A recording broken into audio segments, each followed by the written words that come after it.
जग्गू बेटा जाओ और अपने पापा को बुला कर लेकर आओ। उनसे बोलना कि माँ की तबीयत ठीक नहीं है। जग्गू बेटा तुम्हारे पापा उल्लू सेठ के खेत में तुम्हें मिलेंगे। ठीक है माँ, मैं अभी जाता हूँ और पापा को लेकर आता हूँ। ऐसा बोलकर जग्गू फौरन से अपने घर से निकलता है और सीधा उल्लू सेठ के खेत में आकर रुकता है। अंकल अंकल, मेरे पापा कहाँ हैं? उन्हें बुला दीजिए। मेरी मामा की तबीयत बहुत खराब है, मैं उन्हें लेने आया हूँ। अरे अरे, मुझे क्या पता तुम्हारा वो आलसी बाप कहाँ है। आज सुबह ही मैंने उसे काम से निकाल दिया था। जाओ और जाकर उसे कहीं और तलाश करो। उल्लू सेठ की बात सुनकर जग्गू वहाँ से चला जाता है और इधर उधर अपने पापा को तलाश करता है, मगर उसे कहीं पर भी अपना पापा दिखाई नहीं देता। उस बेचारे को दिखाई भी कैसे देता, क्योंकि कालू कौवा तो नदी किनारे एक दरख्त के साथ टेक लगाए खराटे लिए सो रहा था। टूनी चिड़िया अपने बेटे कुकू को खाना खिला रही होती है और तभी जग्गू टूनी चिड़िया के पास आता है। जग्गू बेटा, सब खैरियत तो है? तुम इतने हड़बड़ाए हुए क्यों हो? आंटी आंटी, मेरे साथ चलिए। मेरी मामा की तबीयत बहुत खराब है, उन्हें डॉक्टर के पास ले जाना है। कुकू बेटा, मिल जाने के बाद तुम दरवाजा बंद कर लेना और किसी को दरवाजा मत खोलना, मुझे आने में देर भी हो सकती है। यूं टूनी चिड़िया अपने बेटे को नसीहत करते हुए फौरन से ही जग्गू के साथ गोरी कव्वी के घर आती है। गोरी कव्वी को दर से कराता हुआ देखकर टूनी चिड़िया उसे अपनी पीठ पर लिटाए हुए बुलबुल डॉक्टर के पास ले आती है। बुलबुल बहन, मुझे कौन सी बीमारी हो गई है? मुझे चक्कर ही चक्कर आ रहे हैं, मेरे पूरे बदन में दर्द हो रहा है और तो और मुझसे उठा भी नहीं जा रहा। अरे अरे गोरी, तुम्हें कोई बीमारी नहीं है, तुम्हें बस थोड़ी सी कमजोरी हो गई है, उसी की वजह से तुम्हें दर्द हो रहा है। बस तुम 1 हफ्ते तक बेड रेस्ट करना और ताज़ा ताज़ा फल खाना। मैंने अभी तो तुम्हारे ताकत का इंजेक्शन लगा दिया है, अब तुम गोरी घर जा सकती हो। इस तरह टूनी चिड़िया गोरी कव्वी को बुलबुल डॉक्टर से चेक करवा कर उसे उसके घर ले आती है। गोरी, बुलबुल डॉक्टर ने जैसा कहा है तुम सिर्फ वैसा ही करना। मैं सुबह तुम्हारे लिए ढेर सारे फल लेकर आऊंगी। टूनी, तुम्हारा मैं ये एहसान जिंदगी भर नहीं भूलूंगी। तुम मेरे लिए वो सब कुछ कर रही हो जो कि कालू को करना चाहिए था, लेकिन उसे तो कोई फिक्र नहीं है मेरी, चाहे मैं मरूं या जीऊं। गोरी, तुम ज्यादा मत सोचो, एक ना एक दिन कालू के कल ठिकाने आ ही जाएगी। अच्छा तो अब मैं चलती हूँ, कुकू घर पे अकेला है। फिर टूनी चिड़िया अपने घर की तरफ चली जाती है। रात होते ही कालू कौवा घर लौट आता है।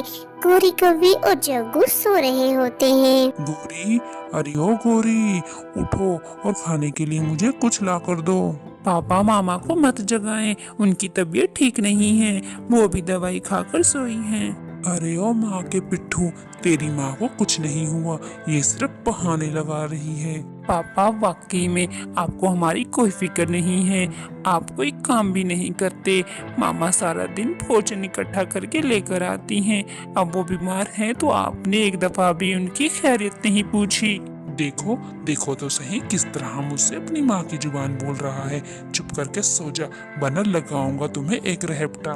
फिर जग्गू अपने पापा को गुस्से में देखकर चुप हो जाता है। सुबह होते ही टूनी चिड़िया गोरी कव्वी के लिए ताज़ा फल लेकर आती है। कालू कौवा खिड़की से बाहर बैठा हुआ फलों को ही घूरे जा रहा था।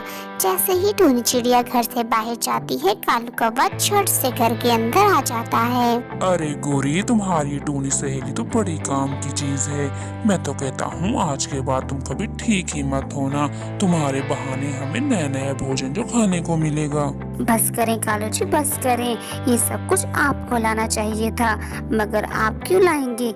आपके तो काम करने से जान जो निकलती है। चलो बेटा जग्गू, ये फल हम ही खा लेते हैं, तुम्हारी माँ का तो पेट मेरा दिमाग खाकर ही भर गया होगा। गोरी कव्वी कालू कौवे को उसकी जिम्मेदारियां का एहसास दिलाती, मगर उसकी समझ में कुछ नहीं आता। दोपहर का वक्त था। गोरी कव्वी अपने बेटे जग्गू से कहती है, जग्गू बेटा जाओ, टूनी आंटी के घर जाओ और उनसे बोलना कि मामा कह रही हैं सुबह से आप हमारे लिए कुछ मत लेके आइएगा, क्योंकि हम नानू घर जा रहे हैं। जग्गू अपनी माँ का पैगाम टूनी चिड़िया तक पहुँचाने के लिए उसके घर आता है और टूनी चिड़िया से वैसा ही कहता है जैसा उसकी माँ ने उसे कहने को कहा था। कालू, मैं अब मजीद तुम्हारे साथ और नहीं रह सकती।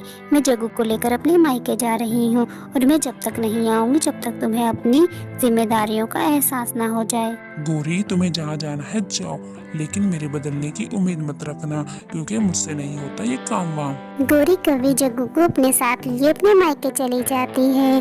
जब रात होती है तो कालू कौवे को भूख सताती है, क्योंकि कालू कौवे ने सुबह से कुछ नहीं खाया होता। कालू कौवा किसी पक्षी के घर में चोरी करने के इरादे से अपने घर से निकलता है और काफी देर कुछ न कुछ तलाश करने के बाद वो आखिरकार एक घर में पहुंच जाता है, जहां पर उसे ढेर सारा भोजन नजर आता है। मगर कालू कौवा ये नहीं देखता कि ये घर एक चील का है। चील सो रही होती है, मगर कालू कौवे के चप चप करने की वजह से चील की आंख खुल जाती है। वो फौरन से उठकर बैठ जाती है। चोर चोर कौवे, तेरी इतनी हिम्मत कि तू मेरे घर में चोरी करे। अरे बाप रे बाप, ये मुझसे क्या हो गया? ये तो मैंने देखा ही नहीं कि मैं तो चील के घर में घुसा हुआ हूँ। अब तो मेरी खैर नहीं। वैसा ही हुआ जैसा कालू कौवा सोच रहा था। चील कालू कौवे पर हमला करती है और उसे उठा उठा कर मारती है। कालू कौवा जैसे तैसे करके वहाँ से निकल आता है और भागकर अपने घर आ जाता है।